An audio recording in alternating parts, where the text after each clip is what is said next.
Quilty is brought to you by APQS, handcrafted quilting machines. Baby Lock, for the love of sewing. Hovel, when you need to cut it close, choose Hovels. Quiltology, the urban quilt space. Quilty. Hey, welcome to Quilty. Thanks for joining us. Today, we're going to thread the machine and wind our bobbin. Every sewing machine's different, but you can follow along with your machine at home. We're going to go slow and do lots of close-ups because it can be really tricky. All right, so you are sitting down to sew, and you thread your machine, and it comes unthreaded again and again, right? Sometimes that happens. Sometimes when your bobbin runs out, you think, oh no, my bobbin's run out. I have to stop sewing, because sometimes threading your sewing machine and putting your bobbin in can be like the hardest thing and can really stop you from getting anything sewn. I know a lot of beginner quilters feel this way. There is no reason why you cannot learn today how to thread your machine and wind a bobbin so that you know how to do it every single time. And the first thing that I want to tell you about both of those tasks is that there is no quilt police. There is nobody hovering over your shoulder saying, you know, do it faster, or this shouldn't take you an hour, or go at your own pace. Get out your handbook for your sewing machine, your manual, your user's guide. Look at it, study it, take your time, ask questions. When you buy your machine, I hope you know by now to buy it from a dealer so that if you're really confused, you can ask them for help. Or you can go online and look at maybe some guides that may be online from the sewing machine manufacturer. But take your time, and we're going to do this step by step with you, really with lots of close-ups, okay? So the first thing we're going to do is just go through some of the terms that you know. You probably know these already, but some of the terms you're going to need to make this happen. We have our bobbin spool, and this clicks over into place, right, to hold the bobbin in place while it's being wound.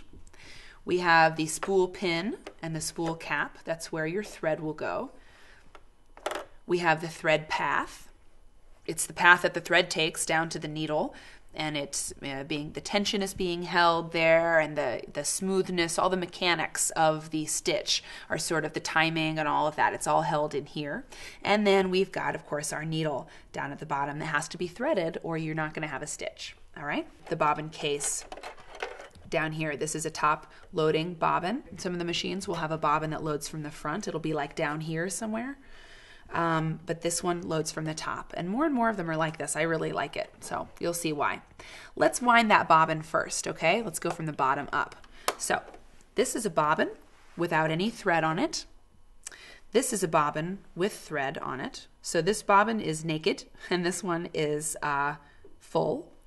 These are plastic bobbins. My machine takes a plastic bobbin. Some of the bobbins on different machines will be metal, and I don't recommend interchanging these bobbins. Usually, some of them can be changed from machine to machine. You know, a plastic bobbin for this machine might work in another machine, but it's a bad idea to start swapping bobbins out left and right. They're standardized. They have about the same size from bobbin to bobbin, but don't get too cheeky with it, or you might end up damaging your machine. All right, so we have a naked bobbin, and the first step is to place it on the bobbin winder. Click it down, kind of listen for the click.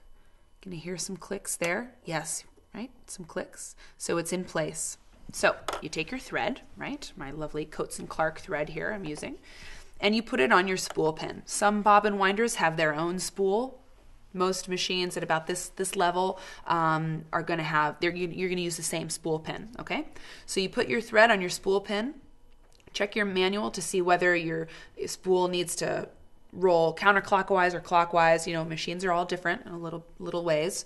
Your spool pin and your spool cap work together to hold your thread in place. So place your spool cap on your thread there. So to keep it locked place. You don't need to jam it, you know, there, but keep it snug.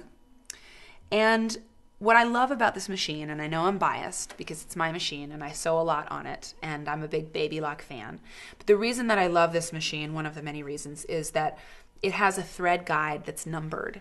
And if you're a new sewer, if you're a beginning quilter, I recommend spending the money to get a machine that helps you, that helps guide you in all kinds of ways, especially in this beginning task of threading your machine and winding your bobbin.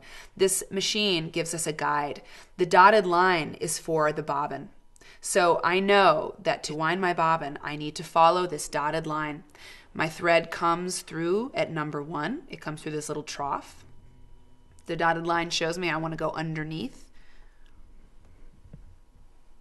Then number 2 is to go through this trough. Number 3, this third step, tells me to come around this piece of metal and through this. This is all part of it holds the tension and the timing. It all works together to make sure it's getting an even wind, it's winding it in an even way.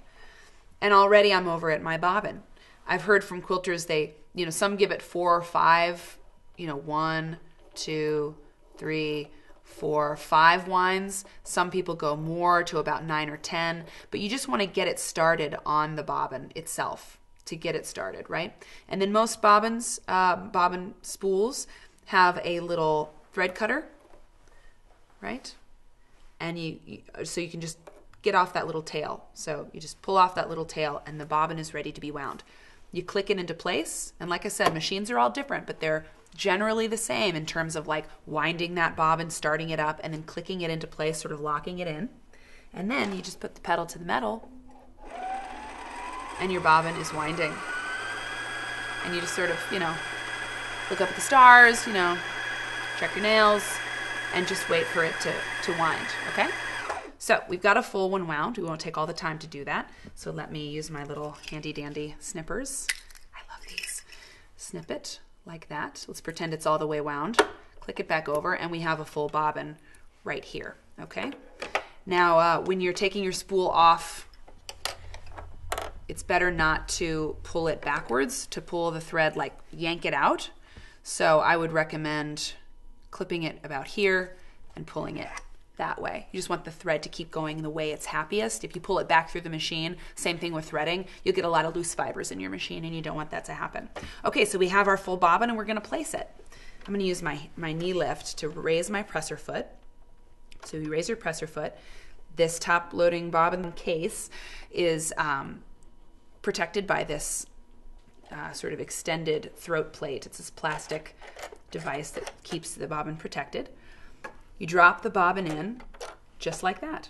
And with the tail, because you have to give it a head start, you have to help it. This little graphic right here will tell us that the thread is happiest going counterclockwise, and then the path needs to come out that way. So as I pull my little tail, I see, yep, my thread is going counterclockwise. I follow my arrows. This is the path. It's coming through this path. It needs to go around the little hill. And oh, I have another little thread cutter, chink, that will clean it up for me. I replace my extended throat plate bobbin case see-through window. And that's really great because you can see when your bobbin's running low and you need a new one, right? And you've placed your bobbin, okay? So that's your bobbin.